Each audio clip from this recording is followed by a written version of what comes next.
Depuis 3 générations, la maison Trois Gros à Roanne est synonyme d'excellence.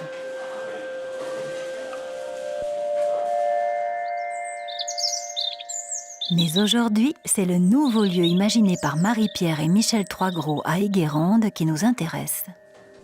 On y fait l'omelette, bien entendu, l'omelette roulée, baveuse, alors au cèpe, aux pommes de terre. Donc on a une cuisine qui est assez simple, presque un peu ménagère comme ça. Pas nostalgique, mais quand même très respectueuse d'un environnement. Voilà, on ne va pas chercher très loin les ingrédients qui sont ceux des recettes proposées. Les plats sont en accord parfait avec l'ancienne ferme intelligemment restaurée qui surplombe d'étranges constructions.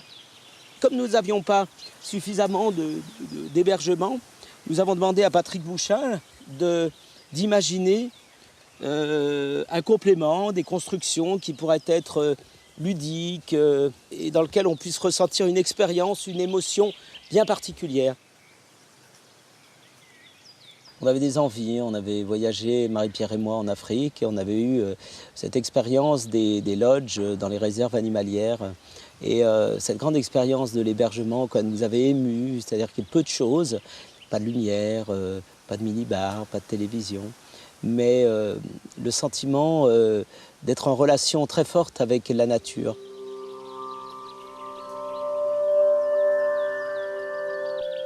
Marie-Pierre et Michel Trois Gros ont réussi à convaincre l'architecte atypique du lieu unique à Nantes ou encore du cirque Zingaro de travailler avec eux.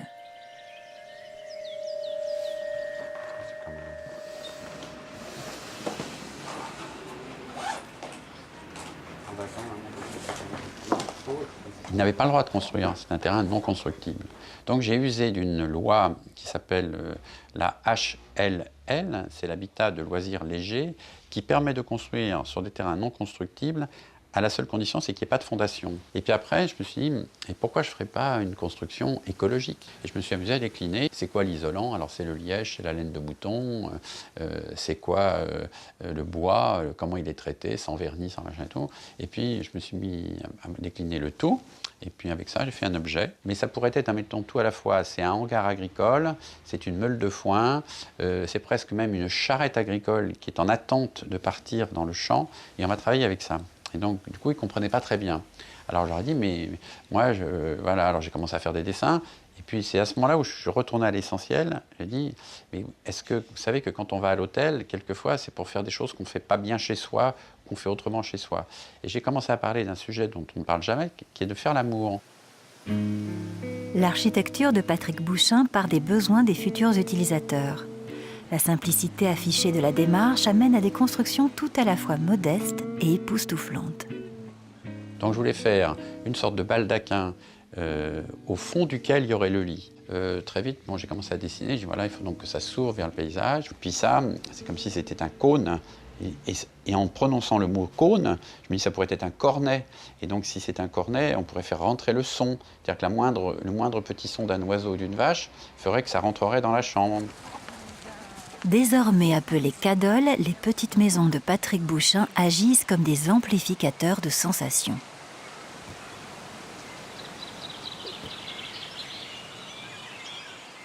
La première est assez, celle-là, elle est assez basse et elle est blottie sous un pommier, donc elle est très végétale. La deuxième est un petit peu plus élevée et la troisième, elle est carrément panoramique.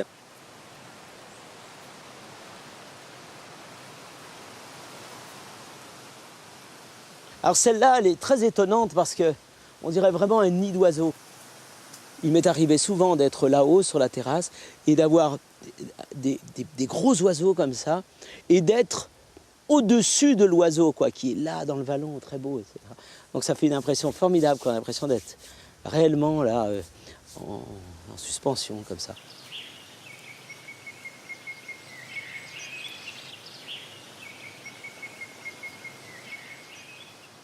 Moi, je pense que la qualité de l'architecture, c'est la lumière, on pourrait dire, c'est l'acoustique, et son parfum. Vous voyez, donc, et aujourd'hui, dans l'architecture moderne, ces trois choses-là sont annulées. Et moi, j'ai tenté à un moment donné de ramener tout, mais en le maîtrisant. C'est quoi cette odeur, en effet, du chanvre?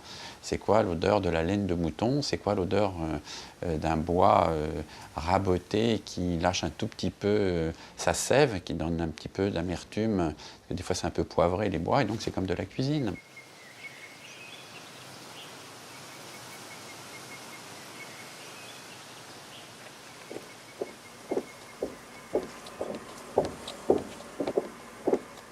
Ce bois est recouvert d'un feutre de laine de mouton. Tout ça pour adoucir, amortir les bruits, puis il y a une certaine chaleur, une certaine douceur. L'isolation du sol est faite avec du liège, ce qui donne aussi, on le sent, une certaine odeur, qui est très agréable et très naturelle en fait. Et je pense que tout ça contribue à un bien-être, à une sensation de bien-être naturel. Moi, je le ressens. J'ai commencé à dire, à ce moment-là, on va faire une chambre tricotée. Il y a peu de textile dans l'architecture, où en général il est trop tendu. J'ai décidé de faire la chambre tricotée. Alors ils m'ont dit non, c'est pas possible, une chambre tricotée ça n'existe pas. Et comme j'ai un ami qui s'ennuie dans le métro quand il va à son bureau à la Grande Arche, il fait du crochet. Et donc Pierre Bernard, je lui dis, et si tu me faisais une chambre qui serait un peu comme un bonnet, et il a fait de ses bras les aiguilles, parce qu'il ne trouvait pas de grandes aiguilles.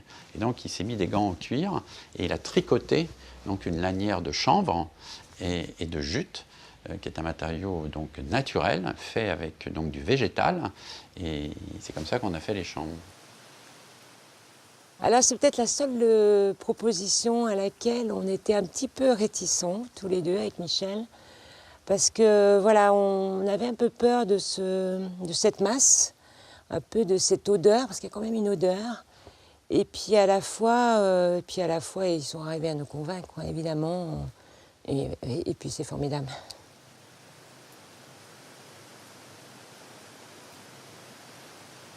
Dans la structure des cadoles, le ponton en bois, ça c'est pas vous qui avez fait ça. Pour la menuiserie des cadoles, Patrick Bouchain a travaillé avec un artisan d'un village voisin, Monsieur Baudot. Monsieur Bouchain est venu dans mon atelier et là on a regardé différentes choses et on a parlé de ce qu'il voulait et tout. Et moi je lui ai fait voir les bois dont on avait sous la main, quoi, qui pouvaient être utilisés pour la réalisation de tous les ouvrages. On a un mobilier qui est très vivant. On a divers bois qui viennent le composer. Disons que c'est la beauté du bois qui parle. En ayant des choses très simples, on a des choses très belles à la fois. Marie-Pierre et moi, on n'a jamais douté. C'est le plus beau, je suppose, en tout cas aujourd'hui. Je ne sais pas si on recommencerait, hein. Mais c'est vraiment on a pris énormément de plaisir et je crois que c'est le plus beau projet de notre vie, quoi. C'est le projet de notre vie. Ce projet né du plaisir de partager est assez naturellement devenu un projet écologique. L'architecture verte pourrait être aussi une architecture des sens.